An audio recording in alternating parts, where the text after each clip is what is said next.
नमस्कार दोस्तों, स्वागत है आप लोगों का आपके अपने यूट्यूब चैनल हिंदी साहित्य वाला पे।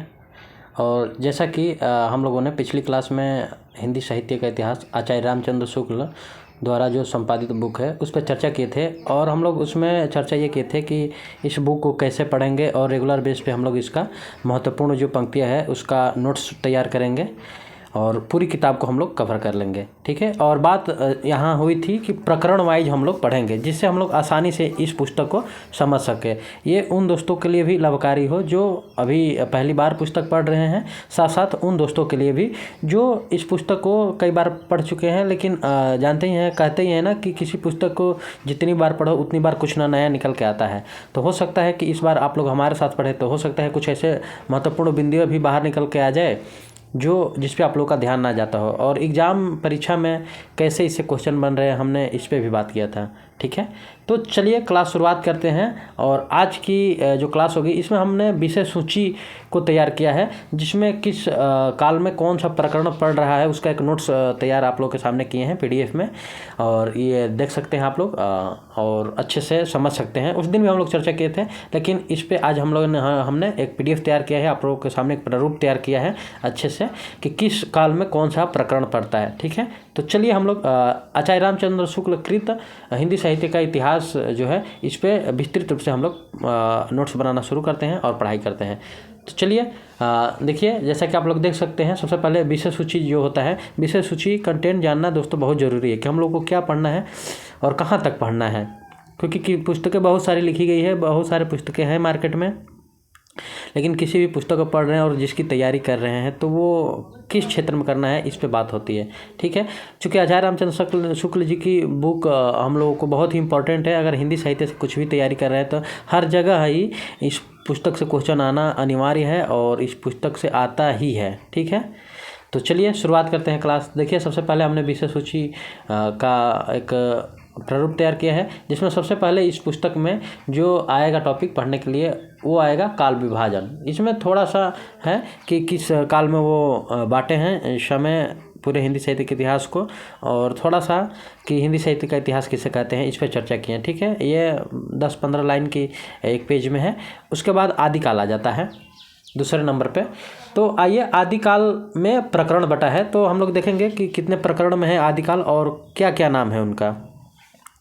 तो जैसे सबसे पहला जो प्रकरण है प्रकरण नंबर 1, इसको सामान्य परिचय नाम दिए हैं। तो जब हम लोग पढ़ेंगे इसे नोट्स बनाएंगे तो वहाँ प्रकरण 1 सामान्य परिचय, और सामान्य परिचय में जितने कंटेंट हैं हम लोग उससे महत्वपूर्ण पंक्तियों को छाट के उसका नोट्स तैयार करेंगे। ठीक है, और हम लोग उसको रिवाइज करेंगे ताकि पेपर में आए तो बहुत आसान हो हम लोग को कहीं से भी क्वेश्चन आए तो करने में। फिर जो दूसरा प्रकरण है, दूसरा प्रकरण का नाम है अपभ्रंश काव्य। ठीक है, और हम प्रकरण इसलिए ये बता रहे हैं आप लोगों को क्योंकि कभी कभी क्या होता है कि ये जब नाम दिया है अपभ्रंश काव्य या सामान्य परिचय या देश काव्य, ये पूछ देता है कि किस प्रकरण का नाम है। आप लोग प्रीवियस ईयर का क्वेश्चन पेपर उठा कर देख सकते हैं, वहाँ पे ये क्वेश्चन ऐसा है कि आचार्य रामचंद्र शुक्ल जी की जो पुस्तक है हिंदी साहित्य का इतिहास, उसमें प्रकरण 3 का क्या नाम है। ठीक है, अपभ्रंश काव्य, देश काव्य, वीरगाथा काव्य ऐसे नाम दे देते हैं। ठीक है, तो इस तरह से आप लोग इस विशेष जो तैयार किए हैं नोट्स इस पर आप लोग ध्यान दीजिएगा, इसलिए हम इस पर चर्चा भी करते चल रहे हैं ताकि ये ना लगे कि ये केवल कंटेंट पे ही बात करें। कंटेंट पे ही जानना क्यों जरूरी है आज हम लोग उसको समझेंगे भी।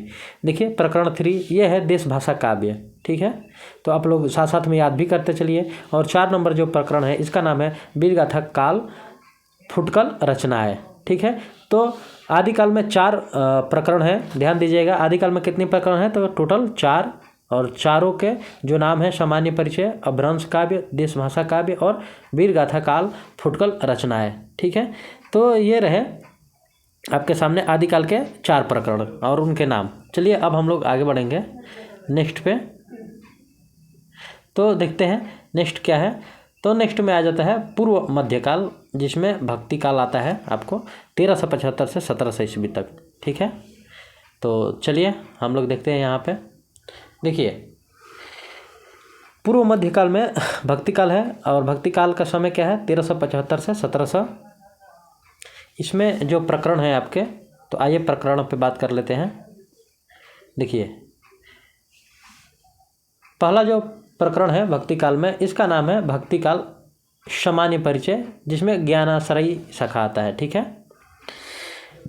प्रकरण फर्स्ट में भक्ति काल का सामान्य परिचय, जिसमें ज्ञानाश्रयी शाखा आता है। जो सेकेंड प्रकरण है इसमें भक्ति काल में, निर्गुण धारा ज्ञानाश्रयी शाखा। ठीक है, उसके बाद जो आता है प्रेम मार्गी या सूफी शाखा। ठीक है, प्रेम मार्गी या सूफी शाखा। और इसमें प्रकरण नंबर 3 आता है, जिसमें है आपका निर्गुण धारा, प्रेम मार्गी, सूफी शाखा। उसके बाद आता है राम भक्ति। ध्यान दीजिएगा, राम भक्ति शाखा। आप लोगों को पता ही है कि भक्ति काल को राम भक्ति शाखा और कृष्ण भक्ति शाखा, इसमें भी डिवाइड है, साथ साथ में ज्ञानाश्रयी शाखा और प्रेमाश्रयी शाखा। ठीक है, तो चलिए राम भक्ति शाखा में हम लोग को प्रकरण नंबर 4 आएगा, जिसमें सगुण धारा के राम भक्ति शाखा को हम लोग पढ़ेंगे। ठीक है, उसके बाद कृष्ण भक्ति शाखा आएगा, इसमें हम लोग प्रकरण 5 को पढ़ेंगे, जिसमें सगुण धारा में कृष्ण भक्ति शाखा को पढ़ेंगे। ठीक है, तो फिर से एक बार हम चर्चा कर देते हैं भक्ति काल के, कि प्रकरण नंबर फर्स्ट में भक्ति काल सामान्य परिचय आएगा। ठीक है, उसके बाद ज्ञानाश्रयी शाखा पढ़ेंगे। उसके बाद प्रकरण 2 आएगा, उसमें निर्गुण धारा ज्ञानाश्रयी शाखा में प्रेम मार्गी सूफी शाखा पढ़ेंगे। उसके बाद फिर आएगा प्रकरण 3, यहाँ पे हम लोग निर्गुण धारा में प्रेम मार्गी सूफी शाखा पढ़ेंगे। उसके बाद आएगा राम भक्ति शाखा, उसमें हम लोग प्रकरण 4 में सगुण धारा में राम भक्ति शाखा पढ़ेंगे। उसके बाद आएगा कृष्ण भक्ति शाखा, इसमें हम लोग प्रकरण नंबर 5 और इसमें सगुण धारा और कृष्ण भक्ति शाखा सीखेंगे या पढ़ेंगे, इससे नोट्स तैयार करेंगे। चलिए इसके बाद हम लोग आगे बढ़ेंगे। तो आता है नेक्स्ट जो पॉइंट है, भक्ति काल की फुटकल रचनाएं। जो छुट्टी फुटकल मतलब समझ लिए वहीं कि जो छूट गया है या बाकी छोटा मोटा जो भी होता है, उसमें बहुत सारे अनेकों होते हैं रचनाकार लेखक। तो उसमें हम लोग प्रकरण 6 में सगुण धारा पढ़ेंगे, जिसमें फुटकल रचनाएं रहेगा। ठीक, फुटकल रचनाओं का मतलब हम बता ही दिए हैं आप लोगों को मोटा मोटा। उसके बाद आगे बढ़ेंगे हम लोग नेक्स्ट। उसके बाद हम लोग आएंगे रीतिकाल, जहां हम लोग उत्तर मध्यकाल भी कहते हैं, और इसका समय निर्धारित करते हैं शुक्ल जी 1700 से 1900 ईस्वी। ठीक है, चलिए इसमें हम लोग देखते हैं कि कितने प्रकरण पढ़ने हैं और क्या क्या वो पॉइंट हैं। तो प्रकरण नंबर 1 में रीतिकाल पढ़ना है, जिसमें हम लोग सामान्य परिचय पढ़ेंगे रीतिकाल का। दूसरा आता है प्रकरण 2, जिसमें रीति ग्रंथकार कवियों के बारे में पढ़ेंगे। और तीसरा नंबर जो प्रकरण है, तो रीतिकाल के अन्य कवि पढ़ेंगे। ठीक है, ध्यान दीजिएगा, यहाँ पे पूछ सकता है क्वेश्चन कि रीतिकाल में आचार्य रामचंद्र शुक्ल जी के पुस्तक में कुल कितने प्रकरण हैं, कितने, तो 3। ठीक है, आदिकाल में कितने थे, 4। भक्ति काल में कितने थे, अभी हम लोगों ने ऊपर पढ़ा, तो चलिए इस पर हम चर्चा नहीं किए, लेकिन भक्ति काल में टोटल कहाँ है, 6। ठीक है, तो इस बात को ध्यान रखना है कि आदिकाल में 4, रीतिकाल में 3, भक्ति काल में 6 प्रकरण हैं। ठीक है, आप लोग प्रकरण पे विशेष ध्यान दीजिएगा, क्वेश्चन यहाँ से बनते हैं। सॉरी, अब इससे हम लोग आगे बढ़ते हैं, तो आ जाएंगे रीतिकाल के बाद आधुनिक काल पे। आधुनिक काल का समय शुक्ल जी ने 1900 से 1970 ईस्वी तक रखा है। ठीक है, अब हम लोग इसमें क्या पढ़ेंगे, इसमें गद्य खंड पढ़ेंगे। और गद्य खंड में क्या क्या पढ़ना है, जैसे पहला आता है प्रकरण, यहाँ पे पहले प्रकरण में है सामान्य परिचय गद्य का विकास। ठीक है, वहाँ पे हम लोग गद्य का विकास पढ़ेंगे प्रकरण फर्स्ट में। उसके बाद आधुनिक काल के पूर्व गद्य की अवस्था क्या थी, ये पढ़ेंगे, ब्रजभाषा गद्य और खड़ी बोली गद्य। तो ये प्रकरण फर्स्ट में ही ये सब पॉइंट्स आ जाएंगे। ठीक है, इसके बाद जो सेकेंड आधुनिक काल में हम लोग प्रकरण नंबर 2 पढ़ेंगे, उसमें आ जाएगा गद्य साहित्य का आविर्भाव। ठीक है, गद्य साहित्य का आविर्भाव। उसके बाद हम लोग नेक्स्ट टॉपिक पे चलेंगे, और नेक्स्ट टॉपिक हम लोग का क्या होगा, आधुनिक गद्य साहित्य परंपरा का प्रवर्तन। आधुनिक गद्य साहित्य परंपरा का प्रवर्तन, और इसमें आएगा प्रकरण नंबर फर्स्ट। प्रकरण नंबर फर्स्ट में हम लोग पढ़ेंगे गद्य का प्रवर्तन, जिसमें सामान्य परिचय रहेगा, और सामान्य परिचय में हम लोग 1924 से 1940 तक पढ़ेंगे। ठीक है, उसके बाद प्रकरण नंबर सेकेंड आएगा। प्रकरण नंबर सेकेंड में गद्य साहित्य का प्रसार हम लोग पढ़ेंगे। ठीक है, उसमें प्रथम उत्थान जब पढ़ेंगे तो उसमें हम लोग प्रकरण नंबर 3 पढ़ेंगे, और प्रकरण 3 में हम लोग गद्य साहित्य का प्रसार पढ़ेंगे। ध्यान दीजिएगा, प्रकरण 2 में गद्य साहित्य का प्रसार पढ़ेंगे, और उसमें जो फिर प्रथम जो उत्थान होगा, इसमें द्वितीय तृतीय इस तरह उत्थान हुआ है, तो जो प्रथम उत्थान है, उसमें हम लोग प्रकरण नंबर 3 पढ़ेंगे, गद्य साहित्य का प्रसार। इसके बाद देखिए आप लोग, इसके आगे हम लोग जैसे बढ़ेंगे तो फिर द्वितीय उत्थान होगा। हम पहले ही बताए थे कि प्रथम उत्थान पढ़े थे, तो आपके उसका समय काल प्रथम उत्थान का जो बांटे थे आप लोग देखे ही 1924 से 1940 तक। और फिर जो द्वितीय उत्थान होता है गद्य का, वो है आपका समय 1950 से 1974 तक। तो आइए हम लोग 1950 1974 में क्या पढ़ना है ये देख लेते हैं। तो इसमें सामान्य परिचय में हम लोग प्रकरण नंबर जब 4 शुरू करेंगे इसमें, तो गद्य साहित्य का निर्माण एवं प्रसार, गद्य साहित्य का निर्माण प्रसार पढ़ेंगे। उसके बाद आएगा प्रकरण नंबर 5, और प्रकरण नंबर 5 में गद्य साहित्य का वर्तमान गति, वर्तमान स्थिति, वर्तमान गति, ये बात एक ही है, ये पढ़ेंगे। ठीक है, तो ये यहाँ पे उत्थान वाइज प्रकरण को बांट दिया है। चलिए इसके बाद हम लोग जैसे बढ़ेंगे आगे तो तृतीय उत्थान आ जाएगा, और तृतीय उत्थान में हम लोग सबसे पहले सामान्य परिचय पढ़ेंगे तृतीय उत्थान में। उसके बाद जो आएगा आधुनिक काल काव्य खंड पढ़ेंगे, आधुनिक काल का काव्य खंड, जिसका समय होगा 1900 ईस्वी। ठीक, अभी इससे पहले हम लोगों ने गद्य खंड पढ़ा, अब इसके बाद हम लोग काव्य खंड पढ़ेंगे। गद्य खंड और काव्य खंड दोनों अलग अलग होते हैं। ठीक है, तो अब देखिए हम लोग काव्य खंड में क्या पढ़ेंगे। तो इसमें पहला जो प्रकरण होगा इसमें हम लोग काव्य खंड की पुरानी धारा पढ़ेंगे। ठीक है, उसके बाद जो प्रकरण 2 रहेगा यहाँ पे हम लोग काव्य खंड की नई धारा पढ़ेंगे। और अब नई धारा में जो प्रथम उत्थान होता है, यहाँ पे भी जैसे गद्य वाले में प्रथम उत्थान द्वितीय तृतीय उत्थान हुआ, वैसे ही यहाँ पे भी। तो हम लोग जब यहाँ पे इसका प्रथम उत्थान पढ़ेंगे तो काव्य खंड का भी 1924 से 1940 तक प्रथम उत्थान होगा, और वहाँ पे हम लोग प्रकरण 3 में काव्य खंड नई धारा पढ़ेंगे। ठीक है, फिर उसके बाद जब द्वितीय उत्थान होगा इसका, तो ये 1940 से 1964 तक हो रहा है। ठीक है, और यहाँ पे हम लोग प्रकरण नंबर 4 पढ़ेंगे, काव्य खंड की नई धारा। ठीक है, उसके बाद हम लोग जैसे आगे बढ़ेंगे तो तृतीय उत्थान पढ़ेंगे, और तृतीय उत्थान कब हो रहा है, तो तृतीय उत्थान इसका हो रहा है काव्य खंड का 1974 से और डैश डैश डैश मतलब वर्तमान तक। और वर्तमान काव्य धाराएं पढ़ेंगे, जिसमें उसका सामान्य परिचय पढ़ेंगे। तो ये रहा दोस्तों कुछ महत्वपूर्ण रामचंद्र शुक्ल जी के विषय सूची की ये चीज़ें हम लोग को पढ़नी है। यहाँ पे उनकी पुस्तकें समाप्त हो जाती है। ठीक है, तृतीय उत्थान के बाद 1974 से वर्तमान काव्य धाराएं सामान्य परिचय, तो यहाँ से उनकी पुस्तक के कंटेंट समाप्त हो जाते हैं। तो चलिए आज की क्लास में हम लोग इसके साथ साथ जो पहला काल विभाजन है इनकी पुस्तक में, सबसे पहला काल विभाजन, अगर आपके पास पुस्तक होगी तो आप लोग देख रहे होंगे। ठीक है, तो हमने क्या किया है कि काल विभाजन आज की क्लास में हमने सोचा कि समाप्त करते चले, क्योंकि हम लोग को पुस्तक समाप्त भी करनी है।